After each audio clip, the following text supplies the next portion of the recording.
Ito ay lam, sin, ta, ain, ya, ha, mim. Lam, ya, ha, ba, mim, sad, ya, ta, ra. Sad, ya, ta.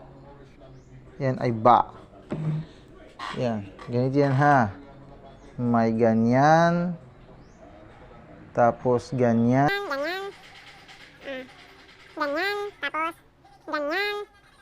Ganyan. Tapos kapag makita mo yan sa Quran ay may maliit na sin sa baba ng sad. Na kapag makita mo yung ganyan ay may option ka na pwede sad ang gamitin mo, pwedeng sin. Sa malaking Quran lang meron ganito ha. Sa maliit na Quran ay walang ganito. Kasi optional lang naman ito eh. Pwede mong sabihin na ito ay, basahin mo ito ng lasta alayhim bimusaytir. Ito ang ginamit ko, sad. Ito naman ang gamitin natin ha. Lasta alayhim bimusaytir. Medyo konti lang ang pinagkaiba, ang sad at saka sin. Pero ang importante dito ay naipaliwanag ko sa iyo na ito ay may pagpipilian ka kapag ganito ang makita mo ha. At ito yun.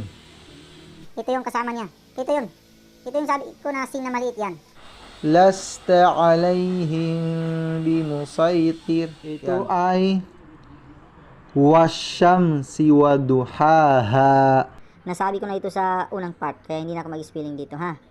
Wal qamari idza talaha. Waw, alif, lam, qaf, mim, ra. Wal qamari idza talaha. Alif, zal, alif, ta, lam, ha. Wan nahar. Waw, alif, lam, nun, ha, ra. Wan nahar. Alif, zal, alif, jim, lam, ha. Idza jallaha. Wan nahari idza jallaha. Waw, alif, lam, ya, lam. Alif, zal, alif, ya, ghain, shin, ha. Idza yaghshaha. Wal layli idza yaghshaha. Waw, alif, lam, sin, mim, hamza, waw, mim, ba, nun, ha. Was-samaa'i wa ma banaha. Was-samaa'i wa ma banaha. Waw, alif, lam, alif, ra, dad. Wal ard. Waw, mim, ta, ha, ha. Wal ardi wa ma tahaha. Wal ardi wa ma tahaha.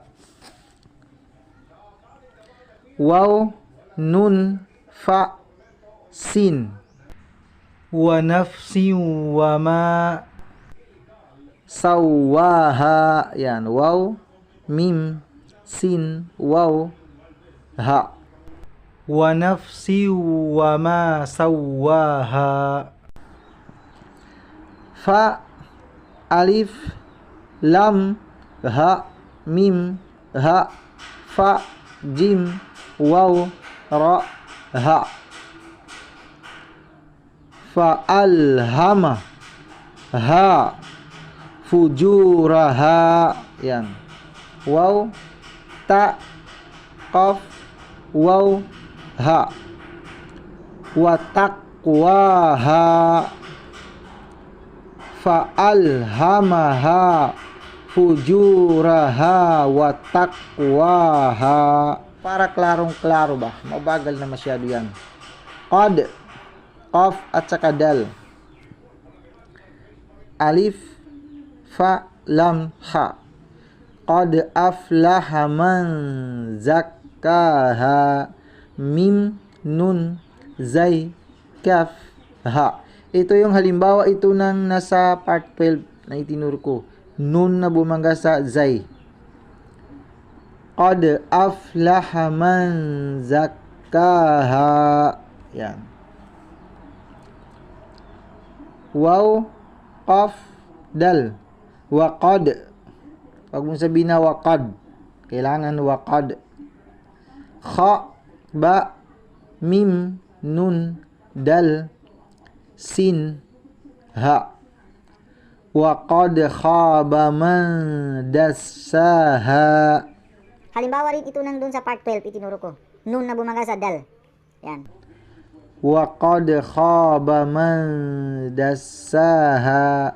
At dahil maraming minutes na ang inabot natin, kung paano basahin niya? Basahin mo yan. Ito ay waw, lam, alif, ya, kha, fa, ghain, qaf, ba, ha. Paano basahin yan? Tingnan ko kung may natutunan ka ba. Bibilang ako ng hanggang 10 seconds at pagkatapos ng 10 seconds ay babasahin ko ito at doon mo malalaman kung tama ang pagkabasa mo. Gagamitin mo ang vowel na yan dahil may alif. Sa loob ng 10 seconds, basahin mo. At pagkatapos, babasahin ko rin. Doon mo malalaman kung tama yung pagkabasa mo.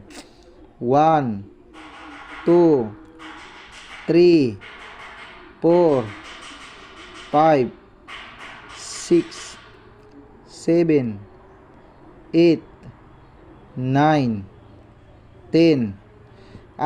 Hindi ko muna babasahin ngayon dito para sa next video na lang ang gagawin ko kasi hanggang dito yung natapos natin. Sa next, mula dito, matapos na natin hanggang dito. Kaya doon ko na lang babasahin na. Mas maganda wag mo na ngayon para bitin ang bulayat mo makita. Para bitin ang bulayat mo. At baka isipin mo yan habang ikay natutulog kung paano babasahin yan. Yan. Sa next video na lang. Sa next part na lang.